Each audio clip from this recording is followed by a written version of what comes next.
उस state case को लेके सारे लोग काफ़ी परेशान हैं। और जैसा आप लोगों ने देखा था, कल जो केस है वो लिस्टेड है 60 नंबर पे, यानी कि केस हम लोग का और पीछे चला गया है।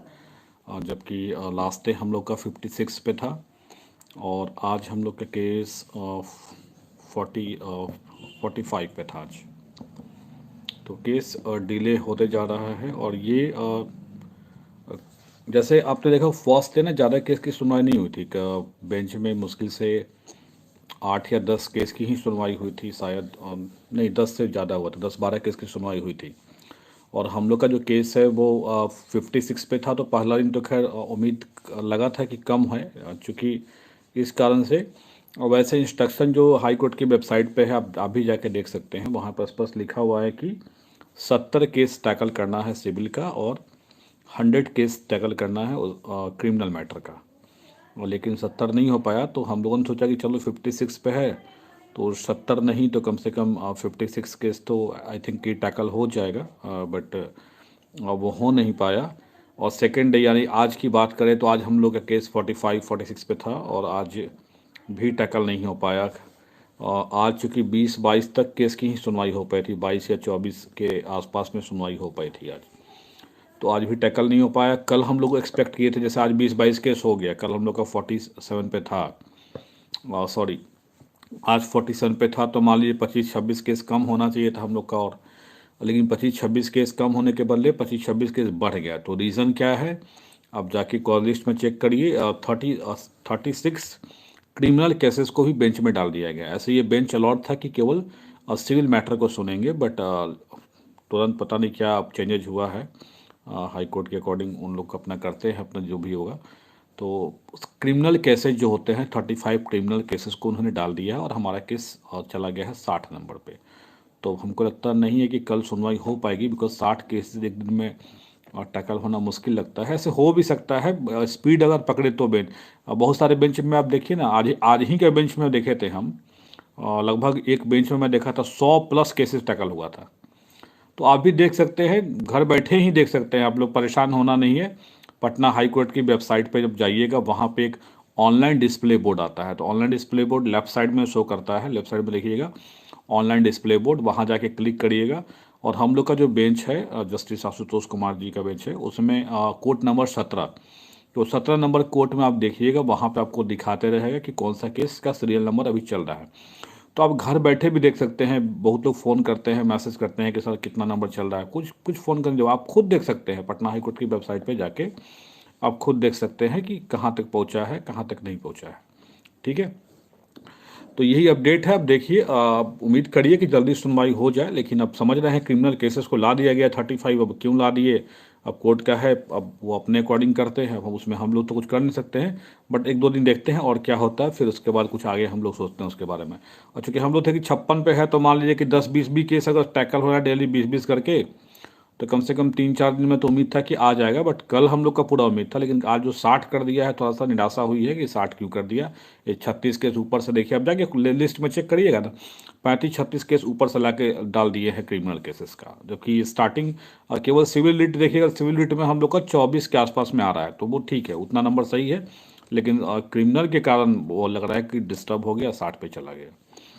आगे बात कर ले हम, कुछ और भी अपडेट्स है। आज भी सचिवालय गया हुआ था, एक हमारे मित्र हैं, फ़ोन फ्रेंड कहिए, फ़ोन पे कॉल करते हैं बार बार। उनका चूँकि चयन हो चुका है यूपी टीजीटी में, और उनको सर्टिफिकेट की रिक्वायरमेंट है। और वो ऑलरेडी प्राइमरी में भी चयनित है, तो डॉक्यूमेंट तो जमा हो चुका है। लेकिन अभी तक सरकार के द्वारा कोई गवर्नमेंट आदेश जारी नहीं हुआ है कि हाँ कब तक डॉक्यूमेंट वापस किया जाएगा। अगर किसी को कहीं और सिलेक्शन हो गया तो अपना डॉक्यूमेंट लेके वो जाएगा। कोई अब यूपी में पे स्केल मिल रहा है, तो यहाँ पे क्यों भाई चाइनीज पे स्केल पे काम करेगा कोई भी, ऑब्वियस सी बात है। 2 साल यहाँ प्रोविज़न है, वहाँ वो सब कुछ है नहीं, 2 साल का प्रोविज़न वगैरह।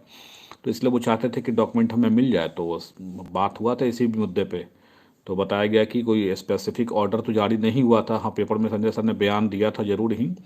और इट में भी कि अब हो सकता है कि कोई गवर्नमेंट आदेश अब जारी हो कि अगर जिनका भी चयन हो चुका है, वो अपना फर्स्ट क्लास मजिस्ट्रेट के पास शपथ पत्र दाखिल करके कि मतलब हमारा चयन हो चुका है, अपना अभ्यर्थित्व तो हम ख़त्म कर रहे हैं कैंडिडेचर, और हमको मेरा सर्टिफिकेट वापस कर दिया जाए। तो इस आधार पे सर्टिफिकेट उनको मिलेगा। हो सकता है कि ऐसा कोई गवर्नमेंट ऑर्डर जारी होगा, जैसा कि केसेस बार बार सचिवालय में आ रहे हैं जिनका चयन अदर स्टेट में हुआ है, वो बार बार अपनी सर्टिफिकेट को मांग करने के लिए जा रहे हैं। तो इसी सिलसिले में गया भी हुआ था, वहीं पे कुछ और भी बातें पता चली, सोचा आप लोगों से शेयर कर दूं। पहला कि कंप्यूटर साइंस के बारे में जो बीटेक वाले का था इशू, कि बीटेक कंप्यूटर साइंस जो था वो नियुक्ति नियमावली में नहीं है। बीटेक कंप्यूटर साइंस नियुक्ति नियमावली में नहीं है, लेकिन जब एग्ज़ाम हुआ था एसटीईटी का, उसमें बीटेक वाले लोग जो कंप्यूटर साइंस से हैं, बीटेक या बीई, वो लोग एलिजिबल थे जो कंप्यूटर टीचर का निकला हुआ था। लेकिन नियुक्ति नियमावली कहती है कि पोस्ट ग्रेजुएट डिग्री होना चाहिए, जो कि बीटेक जो है पोस्ट ग्रेजुएट डिग्री नहीं है। तो नियुक्ति नियमावली में ये संशोधन हो चुका है जहां तक हमको पता है। आज जैसे सोर्सेस मान लो के द्वारा जो बातचीत हुई वो बताया, अब नाम किसी रखना क्या फ़ायदा। तो उन्होंने कहा है कि कंप्यूटर साइंस वाला इशू सॉल्व हो गया है, कि नियुक्ति नियमावली में वो ऐड कर दिया गया है कि बीटेक कंप्यूटर साइंस से भी जो लोग होंगे वो पीजीटी टीचर यानी पोस्ट ग्रेजुएट टीचर जो होते कंप्यूटर साइंस जो होते हैं वो पोस्ट ग्रेजुएट टीचर होते हैं, उसमें उनको शामिल कर दिया गया है। ठीक है। और नई जो बहाली होगी, जैसे पेपर में आपने पढ़ा था शिक्षक चयन बोर्ड के द्वारा, तो वैसा ही बहाली होगा, ऑनलाइन सेंट्रलाइज रूप से बहाली होगी नियर फ्यूचर में, जब भी हम लोग का 7वां चरण स्टार्ट होगा। तो अभी तो कोर्ट में मामला है, आई थिंक इसी कारण से सरकार पे दबाव है कि सर्टिफिकेट वगैरह इशू नहीं कर रही है, मुझे जहाँ तक ऐसा लगता है। लेकिन आप खुद देखिए, अगर ठीक है, एक चीज़ हम समझ में नहीं आ रही, चलिए 7वां चरण में थोड़ा प्रॉब्लम भी है कि केस चल रहा है, छठा चरण में क्या प्रॉब्लम है बताइए आप। सब लोग को पता है कि high school plus two schools में कितना टीचर की कमी है पूरे बिहार के। इतने हाई स्कूल नए नए खोले गए, इतने प्लस टू स्कूल खोले गए, लेकिन कहीं पे भी शिक्षकों की संख्या उतनी पर्याप्त मात्रा में नहीं है। पर्याप्त क्या कहें, समझिए कि 100% में 75% खाली है, समझ लीजिए प्लस टू में। और 10th हाई 9th 10th में तो थोड़ा बहुत मेंटेन है, 40-50% तक रेशियो, बट ओवरऑल स्थिति बहुत ख़राब है 10th और प्लस टू लेवल के स्कूलों की, जहाँ शिक्षकों की काफ़ी कमी है। तो फिर क्यों छठा चरण को क्यों लेट कर रहे हैं आखिर, ये सोचिएगा थोड़ा इस बात को। बहुत लोग ब्लेम करते हैं, कुछ लोग का काम है कहना मेरे बारे में, ब्लेम करते हैं। मैं भी इन चीज़ों को अब आज के बाद तो इग्नोर करना बिल्कुल, ऐसे मैं सोशल मीडिया से थोड़ा अभी दूर रहूँगा। एक्चुअल में मेरे घर में एक शादी है, उसमें थोड़ा सा मैं बिजी रहूँगा 2 दिसंबर तक। 2 दिसंबर के बाद ही मैं फ्री हो पाऊँगा पूरी तरह से, और थोड़ा सोशल मीडिया पे कम एक्टिव रहूँगा। बट टाइम टू टाइम मैं यूट्यूब या फेसबुक लाइव के द्वारा आपको जो भी कुछ अपडेट मिलेगा मैं अपडेट आपको देता रहूँगा। तो कहना यह था कि छठा चरण क्यों लेट हो रहा है, कभी इस प्रश्न को सोचिएगा कि क्यों छठा चरण का जो हाई स्कूल प्लस टू की बहाली जो है वो लेट हो रही है। लोग रिमर फैलाते हैं कि इनके कारण केसेस हैं, इस कारण से लेट हो रहा है। तो भाई केस तो पहले नॉट मेरिट वालों ने ही किया था, वो भी सोचना चाहिए था। तो उनके केस के कारण लेट नहीं हो रहा है, और हम जो केस कर दिए तो हमारे केस के कारण लेट हो रहा है सर्टिफिकेट मिलने में। खैर कोई बात नहीं, लोगों का काम है कहना, कहते रहेंगे। बात उन्हीं की होती है जिनमें कोई बात होती है। अगर सब लोग मेरे बारे में बात कर रहे हैं यानी ज़रूर हम में कोई बात है। इसलिए अपने आप पे कॉन्फिडेंट रहिए कि हम अच्छा कर रहे हैं, इसी कारण से लोगों को इतनी चर्चाएं करनी पड़ जा रही है। आप एक चीज़ सोचिएगा, एक मैं देखा था एक वीडियो, मुझे याद नहीं आ रहा किसका, कॉन्फिडेंस सबसे बड़ा चीज़ होता है। हमेशा आप कॉन्फिडेंट रहिए कि आप सही रास्ते पे हैं, सही ट्रैक पे हैं। लोग क्या कहते हैं उसका परवाह मत करिए। इसलिए आप सही रास्ते पे हैं, इसका बस देख लीजिए कि आपको लग रहा है कि हाँ आप सही रास्ते पे हैं तो सही है, बाकी कोई क्या कहता है उससे कोई लेना देना नहीं है। एक और केस है बीएड डीएलएड का, बहुत मुद्दा सुन रहा हूँ कि छठा चरण में जो बीएड डीएलएड वाला जो इशूज़ है उस पर थोड़ा सा मैं बात करना चाहता हूँ, थोड़ा सुनिएगा इसको ध्यान से थोड़ा। बीएड डीएलएड के राजस्थान में क्या इशूज़ है जो रीट को लेके, जो अभी रिमर फैलाया जा रहा है कुछ लोगों के द्वारा कि बीएड बाहर हो जाएगा, इसको समझिएगा थोड़ा। बीएड कभी भी प्राइमरी से बाहर नहीं होगा। यूपी में जो अभी भर्ती हुई है, अभी के पहले भी 69,000 68,500 जो भी भर्ती हुई है, वहाँ पे बीएड को 1 से 5 में शामिल किया गया था। और उसके बाद जो डीएलएड वाले थे उन लोगों ने केस लेकर सुप्रीम कोर्ट तक गए वो लोग, लेकिन सुप्रीम कोर्ट में भी वो लोग हार गए। कोर्ट ने कहा कि नहीं, अगर सरकार ने स्टेप लिया है बीएड को लेने के लिए 1 to 5 में तो गलत नहीं है, क्वालिटी मेंटेन करने के लिए। और रही बात 6 मंथ का जो ट्रेनिंग करने की बात है, वो आफ्टर अपॉइंटमेंट की बात है, बिफोर अपॉइंटमेंट कोई ऐसी कोई शर्त नहीं है। इसलिए हम कोई प्रिफरेंशियल ट्रीटमेंट देने का या बीएड को हटाने का कुछ नहीं कर सकते। ऑलरेडी ये सुप्रीम कोर्ट का जजमेंट है यूपी वाले केस में, पता करिएगा इसके बारे में थोड़ा। तो जब सुप्रीम कोर्ट ने ऑलरेडी बीएड को 1 to 5 में मान्य कर दिया है, तो अब ऐसा कोई कोर्ट होगा जो हाई कोर्ट जो कहेगा कि नहीं बीएड को बाहर कर दीजिए। हाँ, लेकिन सिचुएशन क्या है वो समझिएगा थोड़ा। बिहार और जो राजस्थान है उसका सिचुएशन क्या है। बिहार में ये था कि हम लोग का जो विज्ञापन निकला हुआ था प्राइमरी भर्ती का, उसमें ऑलरेडी बीएड को शामिल किया गया था 1 to 5 में। जो विज्ञापन है उसमें स्पष्ट रूप से लिखा हुआ था, जो सेम जो एनसीटी का गाइडेड है वही चीज़ लिखा गया था कि जो बीएड होंगे वो पात्र होंगे और उनको 6 मंथ के उनके कैंडिडेट पर विचार किया जाएगा। 6 मंथ का जो ट्रेनिंग होता है वो करना होगा उनका। तो ऑलरेडी हमारे विज्ञापन में बीएड शामिल है, लेकिन जो राजस्थान था वहाँ सिचुएशन अलग है। राजस्थान में देखिए क्या हुआ है। राजस्थान में हुआ क्या है कि बीएड वाले को शामिल किया ही नहीं राजस्थान की सरकार ने, और 1 to 5 पे जो एलिजिबिलिटी निकाला उसने रीट में, वो केवल कहा कि डीएलएड वालों का ही।